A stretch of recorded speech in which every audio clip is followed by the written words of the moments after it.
ব্যবসায়ীদের আপত্তি সত্ত্বেও মঙ্গলবার মধ্যরাত থেকেই কার্যকর হবে চট্টগ্রাম বন্দরের বর্ধিত মাশুল, যা দেশের অর্থনীতিতে বিরূপ প্রভাব ফেলবে বলে মনে করছেন বন্দর ব্যবহারকারীরা। একে বন্দর বন্ধের ষড়যন্ত্র উল্লেখ করে এ সিদ্ধান্ত বাতিল করার আহ্বান জানান তারা। বন্দর পরিচালনায় নতুন দায়িত্ব পাওয়া বিদেশি প্রতিষ্ঠানকে খুশি করতেই এটা করা হয়েছে বলেও অভিযোগ তাদের। ১৯৮৬ সালের পর গত প্রায় ৪০ বছরে চট্টগ্রাম বন্দর ব্যবহারে মাশুল বাড়ানো হয়নি। চলতি বছরের জুলাইয়ে বন্দরের প্রস্তাবিত বর্ধিত মাশুল অনুমোদন করে অর্থ মন্ত্রণালয়। তবে অর্থনীতি যখন টালমাটাল, রপ্তানিকারকরা যখন প্রতিযোগিতায় টিকে থাকার লড়াই করছে, তখন গড়ে ৪১% মাশুল বাড়ানোর বিষয়ে আপত্তি জানান বন্দর ব্যবহারকারীরা। ব্যবসায়ী নেতাদের অভিযোগ, বন্দর পরিচালনায় নতুন দায়িত্ব পেতে যাওয়া বিদেশি প্রতিষ্ঠানের চাওয়া অনুযায়ী সেবার উপর মাশুল বাড়াচ্ছে সরকার। এর প্রভাবে পণ্যের দাম বাড়বে, যার প্রভাব পড়বে ভোক্তার ঘাড়েই। আমরা চাই না বন্দর লস করুক, আবার আমরা চাই না বন্দরের সার্ভিস চার্জগুলি বাড়ালে বা অন্যান্য সার্ভিস চার্জগুলি বাড়ালে আমরা কম্পিটিটিভ এজটা হারাই। এখন যে অবস্থায় যে ট্যারিফ আছে সেই ট্যারিফে ওনারা আসলে ওনারা লাভ করতে পারবেন না। কাউকে লাভ করতে গিয়ে আমার অর্থনীতিকে ধ্বংস করার এই প্রবণতা থেকে আমাদেরকে বেরিয়ে আসতে হবে। আমদানি রপ্তানি বাণিজ্য সংশ্লিষ্টরা বলছেন, বর্তমান অর্থনৈতিক পরিস্থিতিতে এভাবে মাশুল বাড়ানো ঠিক হয়নি। বাংলাদেশের সাথে তৈরি পোশাক রপ্তানিতে প্রতিযোগিতায় থাকা দেশের তুলনায় কয়েক গুণ বাড়ানো হচ্ছে মাশুল, যা যৌক্তিক নয় বলে মনে করেন তারা। ট্যারিফ বাড়ানো কিন্তু এটা একটা ষড়যন্ত্র ছিল পোর্টকে বন্ধ করার জন্য। মংলা পোর্টে আপনি ট্যারিফ বাড়ান নাই, পায়রা বন্দরে আপনি ট্যারিফ বাড়ান নাই। এইসব ষড়যন্ত্র প্লিজ দয়া করে চিরঙের জন্য করবেন না। আমরা খুবই দুশ্চিন্তায় আছি। আসলে ব্যবসা বাণিজ্য ভোক্তা সরাসরি এফেক্টেড হবে 41% ট্যারিফ বৃদ্ধির ফলে। সমুদ্র পথে আমদানি রপ্তানির মোট 92% পরিবহন হয় চট্টগ্রাম বন্দরের মাধ্যমে। আলমগীর সবুজ, ইন্ডিপেন্ডেন্ট নিউজ, চট্টগ্রাম। এ বিষয়ে বিস্তারিত জানাতে আমাদের সঙ্গে যুক্ত হচ্ছেন বাংলাদেশ শিপিং অ্যাসোসিয়েশনের পরিচালক খায়রুল আলম সবুজ। জনাব সবুজ, আপনাকে স্বাগত জানাচ্ছি। আমরা দেখলাম যে 41% এরকম একটি চার্জ বন্দর ব্যবহারে বাড়ছে, তার নেতিবাচক প্রভাব সামগ্রিকভাবে আমদানি রপ্তানি বাণিজ্যে পড়তে পারে কতটুকু? ধন্যবাদ। আমার নাম খায়রুল আলম সুজন, আমি পরিচালক বাংলাদেশ শিপিং অ্যাসোসিয়েশন। আমি যে বিষয়টা নিয়ে আমরা অ্যাকচুয়ালি গতকালকেও একটা আমাদের সেমিনার হয়েছিল চট্টগ্রাম রেডিসনে, সেখানেও এই বিষয়গুলো নিয়ে বিশদ আলোচনা হয়েছে। কারণ এখানে যারা আমদানিকারক আছেন এবং রপ্তানিকারক আছেন তাদের উপরে কিন্তু একটি নেতিবাচক প্রভাব পড়ার সম্ভাবনা আছে। কারণ আপনারা জানেন যে আমাদের বাংলাদেশ এখন একটি বিশাল চ্যালেঞ্জের মুখে আছে, বিশেষ করে আমাদের রপ্তানি পণ্যের বিষয় নিয়ে খুবই চ্যালেঞ্জের মুখে আছে। ঠিক এই মুহূর্তে যদি আমাদের বন্দরের যে 41% যে পণ্যের উপরে বা জাহাজের উপরে যে সকল মাশুলগুলো বৃদ্ধি করা হচ্ছে তার একটু বিরূপ প্রভাব পড়ার ইনডাইরেক্টলি ডাইরেক্টলি পুরোটাই কিন্তু আমাদের আমদানিকারকের উপরেই এবং রপ্তানিকারকের উপরেই কিন্তু এটা বর্তাবে। আমি যেভাবে যদি উদাহরণস্বরূপ বলি যে আমাদের এখনকার যে ট্যারিফ আছে সেই ট্যারিফের সাথে আমাদের যে অন্যান্য ট্যারিফগুলো যে বাড়ানো হচ্ছে সেগুলো যদি যোগ হয় তাহলে কিন্তু আমাদের অঙ্কটা কিন্তু একটা বিশাল অঙ্কে দাঁড়াবে।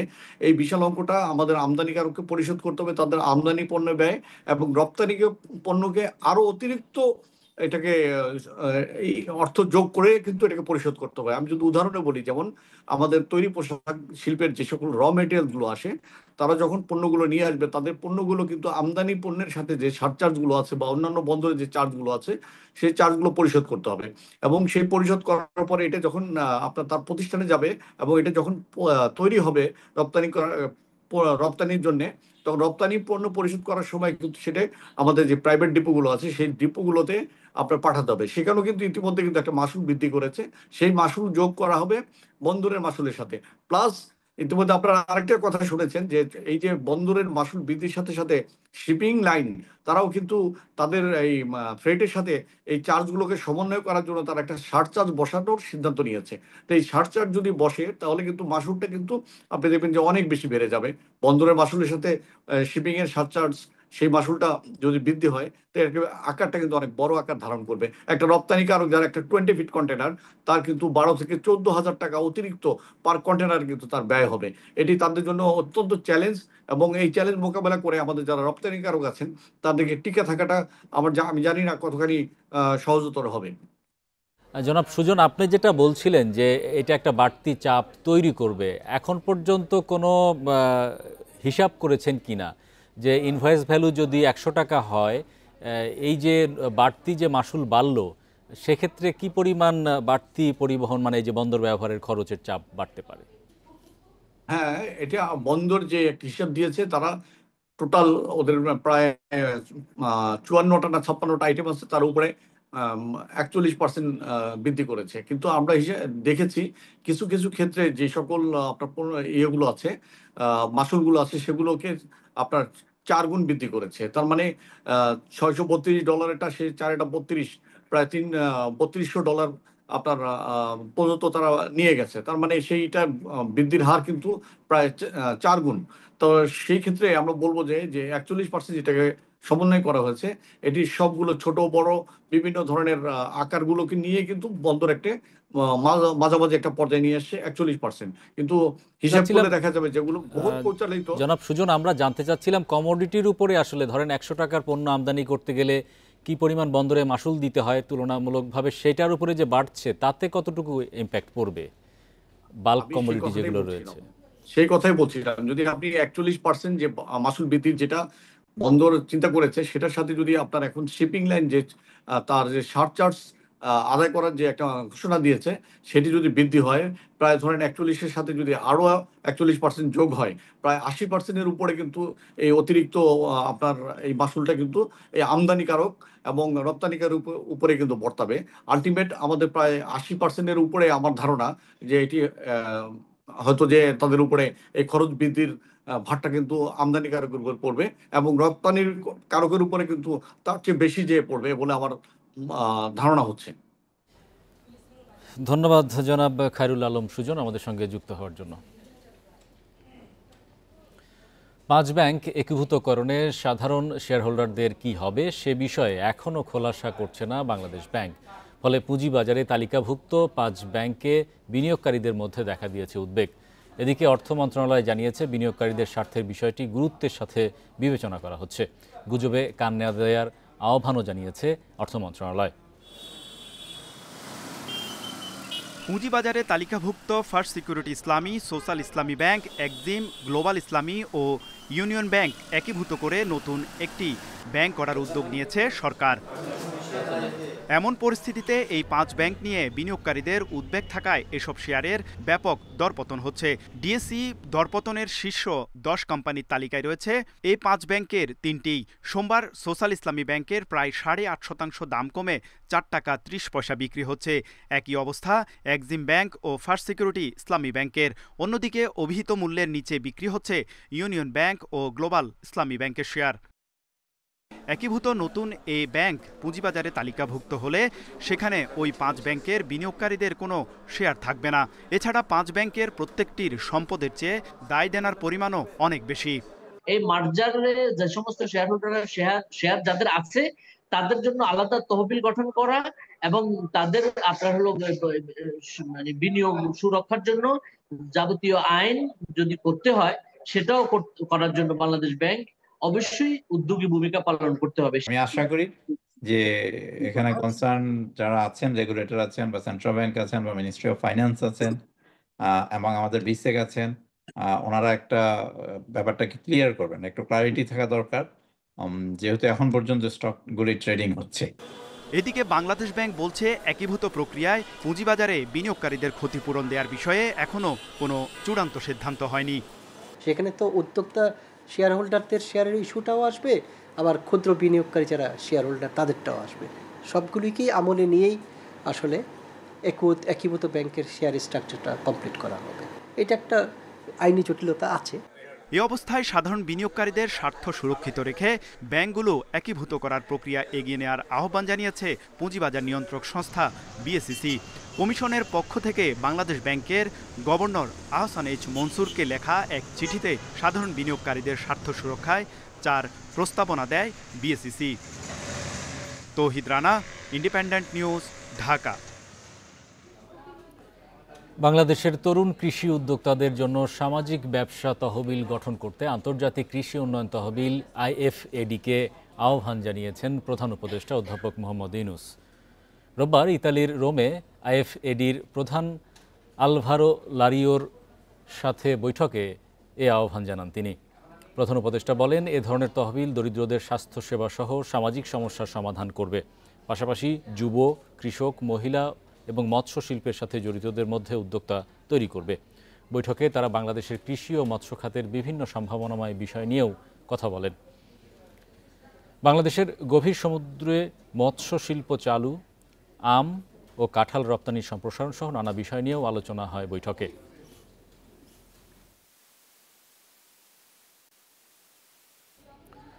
ভুটান থেকে জলবিদ্যুৎ আমদানিতে ভারত বাংলাদেশকে সহযোগিতা করবে বলে আশাবাদী ঢাকায় নিযুক্ত দেশটির রাষ্ট্রদূত দাসো কর্মা হামু দর্জি। তিনি বলেন, শুধু জ্বালানি নয়, জলবায়ু মোকাবিলা সহ আঞ্চলিক নানা ক্ষেত্রে ত্রিপক্ষীয় সহযোগিতা হলে তা 3 দেশকেই লাভবান করবে। সকালে রাজধানীর 20 মিলনায়তনে বাংলাদেশ ভুটান সম্পর্ক নিয়ে এক আলোচনায় তিনি এসব মন্তব্য করেন। তিনি বলেন, দক্ষিণ এশিয়ার ভাগ্য উন্নয়নে সার্ক গুরুত্বপূর্ণ ভূমিকা রাখতে পারে। এটিকে কার্যকর করার ক্ষেত্রে সব সদস্য দেশকে এগিয়ে আসতে হবে। চলমান নানা পরিস্থিতিতে আঞ্চলিক উত্তেজনা বাড়ছে মন্তব্য করে দাসো কর্মা হামু দর্জি বলেন, এই অস্থির সময়ে সবাইকেই ঐক্যবদ্ধ থাকতে হবে।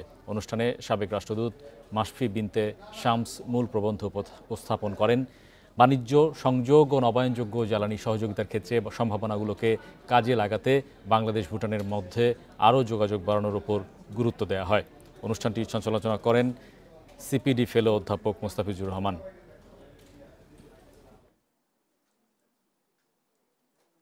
As well as the government of Bangladesh are pursuing this ভুটানে জলবিদ্যুৎ উৎপাদনের অপার সম্ভাবনা রয়েছে। ইতোমধ্যেই বাংলাদেশ সরকার আমাদের কাছ থেকে জলবিদ্যুৎ আমদানির বিষয়ে আগ্রহ প্রকাশ করেছে।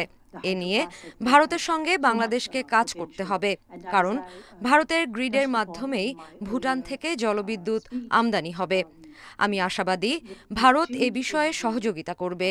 এছাড়া আমরা নবায়নযোগ্য জ্বালানি আমদানির জন্য বাংলাদেশ ভারতের বেসরকারি খাতকেও উৎসাহিত করছে। আন্তর্জাতিক মুদ্রা তহবিল, IMF ও বিশ্বব্যাংকের বার্ষিক সভা শুরু হচ্ছে আজ সন্ধ্যায়। যুক্তরাষ্ট্রের ওয়াশিংটনে IMF ও বিশ্বব্যাংকের প্রধান কার্যালয়ে এই সভা চলবে 18 অক্টোবর পর্যন্ত। বাংলাদেশ থেকে অর্থ উপদেষ্টা সালেউদ্দিন আহমেদের নেতৃত্বে একটি প্রতিনিধি দল সভায় অংশ নিচ্ছে। অর্থ মন্ত্রণালয়ের কর্মকর্তারা জানান, প্রতিনিধি দল সভায় অংশ নেওয়ার পাশাপাশি সাইডলাইনে IMF, বিশ্বব্যাংক, এশীয় উন্নয়ন ব্যাংক, ADB সহ বিভিন্ন দাতা সংস্থার কর্মকর্তাদের সঙ্গে বৈঠক করবেন। বৈঠকে চলমান ঋণ কর্মসূচি, আর্থিক খাতের সংস্কার, পাচার হওয়া অর্থ ফিরিয়ে আনার বিষয়ে আলোচনা হবে। বর্তমানে বাংলাদেশে IMF-এর সঙ্গে $470 কোটি ঋণ কর্মসূচি চলছে। এছাড়া বিশ্বব্যাংকের কাছে $1 বিলিয়ন বেশি বাজেট সহায়তা নিয়ে আলোচনা চলমান রয়েছে। নিষেধাজ্ঞা উপেক্ষা করেই নদীতে অবাধে মাছ ধরছেন জেলেরা। জেল জরিমানার পরও থামানো যাচ্ছে না। জেলেদের দাবি, ঋণের চাপ ও সরকারি সহায়তা না পেয়ে অনেকটাই বাধ্য হয়ে নদীতে নামছেন। অনেক জেলে নদী পাড়েই বিক্রি করছেন ইলিশ। এই দৃশ্য দেখে বোঝার উপায় নেই মা ইলিশ রক্ষায় চলছে নদী সাগরে 22 দিনের নিষেধাজ্ঞা। জেল জরিমানার ভয় উপেক্ষা করেই পদ্মার বিভিন্ন পয়েন্টে অবাধে মাছ ধরছেন রাজবাড়ীর জেলেরা। জেলেরা বলছেন, অভিযান শুরু হলেও এখনো অনেক জায়গায় চাল বিতরণ শুরু হয়নি। সরকার থেকে আমাদের 20 কেজি চাউল দেয়, সেই চাউল মনে করেন যে আমরা ঠিক মতন পাই না। আস্তে আস্তে মনে করেন যে আজ দিয়ে কাল দিয়ে করতে করতে তাও আসে না। জানেন চাল দেওয়ার কথা দেয় নাই, কবে দিবি না দিবি তারাই জানে। কারো তো আর্থিক অবস্থা ভালো না, ভালো থাকলে পারে তো নদীতে মাছ মারে না। লক্ষ্মীপুর, শরীয়তপুর ও চাঁদপুরে মাছ ধরার অভিযোগে প্রতিদিনই পদ্মা, মেঘনা থেকে জেলেদের আটক ও জাল জব্দ করা হচ্ছে। জেলেদের অভিযোগ, জনপ্রতিনিধিদের স্বজনপ্রীতির কারণে প্রকৃত জেলেরা প্রণোদনার চাল পাচ্ছেন না। ঋণের চাপে বাধ্য হয়েই নদীতে নামছেন। যাগো কানিয়ে কানিয়ে গিরিস্তে আছে তারা পায়, কিন্তু আমরা যারা জেলে, যারা কষ্ট করে খাই, তারা অভাবী রয়ে গেছে। 50,000 এরকম লোন আছে, এখন এরা কি লোন কিস্তি চালাবে নাকি না সংসার চালাবে 22 দিনে? যদি আর্থিক সহযোগিতা করতো অথবা টাকা পয়সা দিয়ে যদি সহযোগিতা করতো তাহলে তো আর এই অভিযানের সময় মাছ কেউ ধরতে যেত না। নিষেধাজ্ঞা বাস্তবায়নে কাজ করছে মৎস্য বিভাগ। অভিযানে জাল ও নৌকা জব্দের পর দেয়া হচ্ছে মামলাও। তবে জনবল সংকটে প্রায় ব্যাহত হচ্ছে অভিযান। কিলোমিটার এলাকাতে তারা মাছ ধরার চেষ্টা করে, আমরা তাদেরকে প্রতিহত করছি এবং আমরা যাকে যেখানে পাচ্ছি মাছ ধরার অবস্থায় তাকে সঙ্গে সঙ্গে আমরা যথাযথ আইনের আওতায় নিয়ে আসছি। ইলিশের উৎপাদন বৃদ্ধির লক্ষ্যে জাটকা সংরক্ষণ, মা ইলিশ রক্ষায় 25 অক্টোবর পর্যন্ত চলবে নিষেধাজ্ঞা। এ সময় ইলিশ আহরণ, পরিবহন, বিপণন ও মজুত নিষিদ্ধ। Tania Nasrin, independent news. এদিকে লক্ষ্মীপুরে নিষেধাজ্ঞা অমান্য করে মেঘনায় মাছ ধরার অপরাধে 10 জেলেকে আটক করা হয়েছে। জব্দ করা হয়েছে 80,000 মিটার কারেন্ট জাল ও একটি নৌকা। রোববার রাত থেকে সোমবার দুপুর পর্যন্ত লক্ষ্মীপুরের রায়পুরের মেঘনায় অভিযান চালিয়ে তাদের আটক করে মৎস্য বিভাগ। পরে ভ্রাম্যমাণ আদালত বসিয়ে তাদের 10,000 টাকা জরিমানা ও 7 দিনের কারাদণ্ড দেওয়া হয়। এ অভিযানের নেতৃত্ব দেন রায়পুর উপজেলার সহকারী কমিশনার নিগার সুলতানা। মা ইলিশ রক্ষায় 4 অক্টোবর থেকে 25 অক্টোবর পর্যন্ত 22 দিনের মাছ ধরার নিষেধাজ্ঞা চলছে। এদিকে চাঁদপুরের হাইমচরে কোস্টগার্ড ও মৎস্য অধিদপ্তরের যৌথ অভিযানে কারেন্ট জাল ও নৌকাসহ 11 জেলে আটক হয়েছে।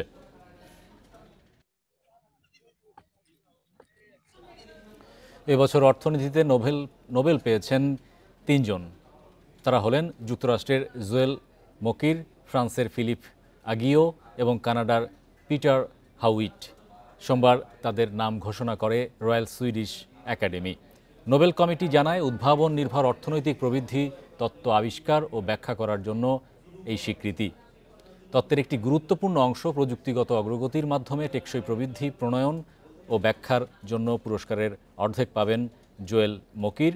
তত্ত্বের অপর অংশ সৃজনশীল বিনাশের প্রণয়ন ও ব্যাখ্যার জন্য পুরস্কারের বাকি অর্ধেক ভাগাভাগি করে নেবেন ফিলিপ আগিও এবং পিটার হাউইট।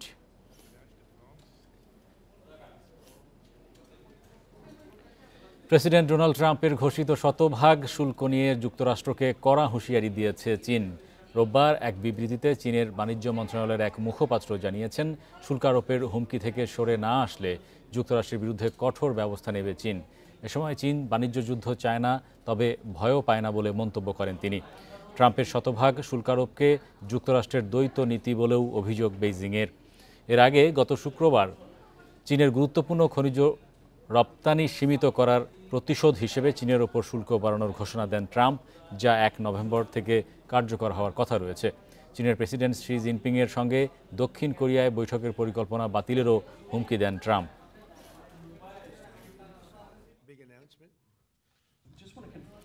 টানা 5 কার্যদিবস দরপতনের পর ইতিবাচক ঢাকার শেয়ার বাজার। সপ্তাহের দ্বিতীয় কার্যদিবসে আজ ডিএসসির প্রধান সূচক বেড়েছে 25.28 পয়েন্ট। শেয়ার দর বেড়েছে 32 ভাগের বেশি কোম্পানির, তবে আগের দিনের চেয়ে লেনদেন কমেছে 12 কোটি টাকার বেশি। অন্যদিকে চট্টগ্রাম স্টক এক্সচেঞ্জের সার্বিক সূচক কমেছে 34.89 পয়েন্ট। সোমবার দিনের শুরু থেকেই ইতিবাচক ঢাকার শেয়ার বাজার। প্রথম 10 মিনিটে প্রধান সূচক বাড়ে 28 পয়েন্ট, তবে বেলা বাড়ার সঙ্গে সঙ্গে শুরু হয় সূচকের উত্থান পতন। দিন শেষে ডিএসইএক্স সূচক 25.28 পয়েন্ট বেড়ে অবস্থান করছে 5227 পয়েন্টে। মূল্যসূচক বাড়লেও ডিএসইতে কমেছে লেনদেনের পরিমাণ। আজ মোট লেনদেন হয়েছে 530 কোটি টাকা। আগের দিনের চেয়ে লেনদেন কমেছে 12 কোটি 54 লাখ টাকা। হাতবদলে অংশ নেওয়া 400টি কোম্পানি ও মিউচুয়াল ফান্ডের মধ্যে দর বেড়েছে 230টি প্রতিষ্ঠানের শেয়ারের, কমেছে 120টি এবং অপরিবর্তিত 50টি প্রতিষ্ঠানের শেয়ার দর। সবচেয়ে বেশি লেনদেন হওয়া প্রতিষ্ঠানের তালিকায় প্রথম ডোমিনোজ স্টিল, দ্বিতীয় প্রগতি ইন্স্যুরেন্স, তৃতীয় অবস্থানে সিভিও পেট্রোকেমিক্যাল রিফাইনারি। শতাংশের দিক থেকে দরবৃদ্ধির তালিকায় প্রথম পিপলস লিজিং, ইনটেক দ্বিতীয়, তৃতীয় মিডল্যান্ড ব্যাংক। অন্যদিকে চট্টগ্রাম স্টক এক্সচেঞ্জে সার্বিক সূচক 34.89 পয়েন্ট কমে অবস্থান করছে 14,727 পয়েন্টে। লেনদেন 19 কোটি 63 লাখ টাকার share. Mehedi Hasan, independent news, Dhaka. এবারে জানাবো বিশ্বের প্রধান মুদ্রার সাথে টাকার আজকের বিনিময় হার। দর অপরিবর্তিত। যুক্তরাষ্ট্রের ডলারের বিনিময় হয়েছে 122 টাকা 40 পয়সায়। যুক্তরাজ্যের পাউন্ডের দর কমেছে, বিনিময় হয়েছে 68 টাকা 36 পয়সায়। কমেছে ইউরোর দরও, বিনিময় হয়েছে 146 টাকা 50 পয়সায়। ভারতীয় রুপির দর অপরিবর্তিত, বিনিময় হয়েছে 1 টাকা 45 পয়সায়। সৌদি রিয়ালের দর অপরিবর্তিত, বিনিময় হয়েছে 32 টাকা 79 পয়সায়। দর অপরিবর্তিত আরব আমিরাতের দিরহামের, বিনিময় হয়েছে 33 টাকা 49 পয়সায়। দর কমেছে কুয়েতি দিনারের, বিনিময় হয়েছে 400 টাকা 93 পয়সায়। মালয়েশিয়ান রিঙ্গিতের দর অপরিবর্তিত, বিনিময় হয়েছে 29 টাকা 13 পয়সায়।